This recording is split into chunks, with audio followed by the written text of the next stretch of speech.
আসসালামু আলাইকুম। আজকে আপনাদের মানে অনেক পুরনো একটা রান্না ইজিলি সবাই করে, কিন্তু সেটাই আপনাদের আমার মতন করে আপনাদেরকে দেখাতে গেছি। সে হলো করলা ভাজি আলু দিয়ে। অনেক সময় তিতে লাগে বা বাচ্চারা খেতে চায় না, অনেক সময় আমরা মিডিয়াম বয়সী লোকই খেতে চাই না। তাদের জন্য মানে তিতা কমাই কিভাবে রান্না করা যায় সেইটা একটা রেসিপি আপনাদেরকে আজকে দেখাবো।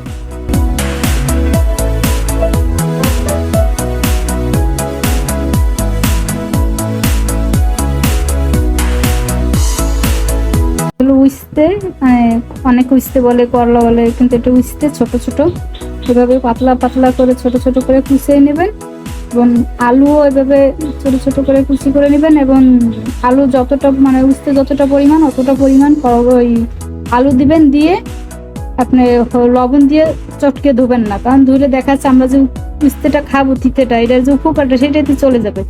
এ কারণে আমি লবণ দিয়ে ধুচ্ছি না, ডাইরেক্ট পানি দিয়ে ধুয়েই আমি ভাজিটা করবো। কড়াইতে মানে কিছুটা তেল দিয়ে নিলাম।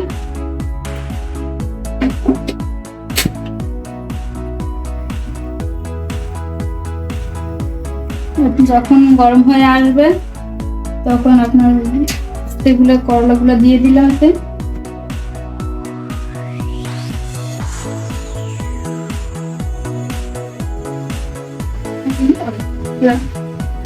এতে আছে পেঁয়াজ, রসুন, কাঁচামরিচ কুচি, সেগুলো সব এতে দিয়ে দিলাম। আপনার 3-4টা পরিমাণ কাঁচা পেঁয়াজ এবং কয়েকটি রসুন এবং 7-8টা কাঁচামরিচ এবং পরিমাণ মতন লবণ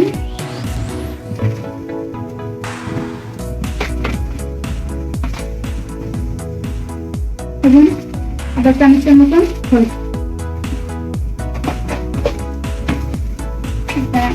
দিয়ে ভালো করে নেড়ে চেড়ে মিশিয়ে দিন।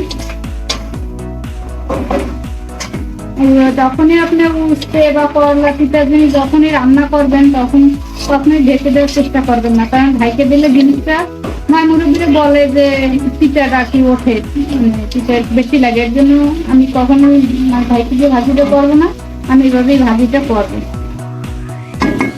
এভাবে 5 মিনিট থাকবে। 5 মিনিট পর আমি আবার মানে এর মাঝেও আমি 2-3টা লাগা দিচ্ছি। দেখাচ্ছে এরকম একটু পানি বেরোইছে, তখন চুলোটা আমার খুব ফুল পাওয়ারে দেওয়া না, মিডিয়াম দেওয়া। এই কারণে, কারণ ফুল পাওয়ারে ভাজলে এটা আপনার ড্রাই হয়ে যাবে তাড়াতাড়ি আর তিতাও লাগবে। এই কারণে আপনার মিডিয়াম দিলে এই জিনিসটা ভাজি করতে হবে, তাহলে দেখা যাচ্ছে আপনার ক্রিস্পিও হয়ে আসবে আর তিতাটাও কম লাগবে। আমি এরকম আরো 5 মিনিট ধরে ভাজবো।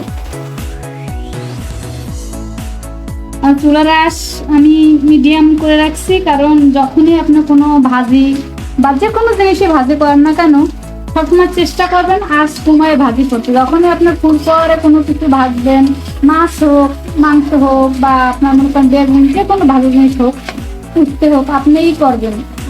আমাদের এখানে এটা বেশি করলা খুব একটা বলে না, আমার উস্তি বলে। এর জন্য আমার বাবার উস্তি চলে আসতেছে, করলাটা হচ্ছে না।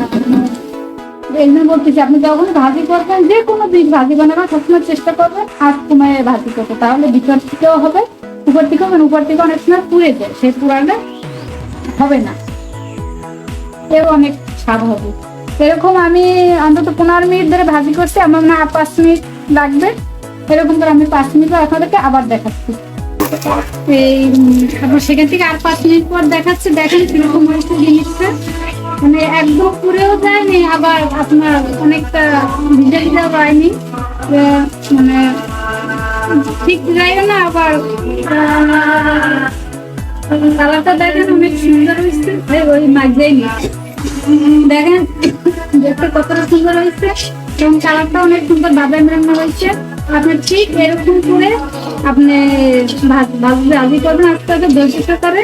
না, অনেক সময় দেখা যাচ্ছে কি আপনি তাড়াতাড়ি দূরস্থ করে ভাজি করতে গেলেন, ফুল পাওয়ারে জিনিসটা পুড়িয়ে গেল। এমনি তো জিনিসটা পিঠা জিনিস, তারপরে তো আপনি পুড়ে ফেলেন, তখন তো আরো পিঠা লাগবে, স্বাদটাও নষ্ট হয়ে যাবে।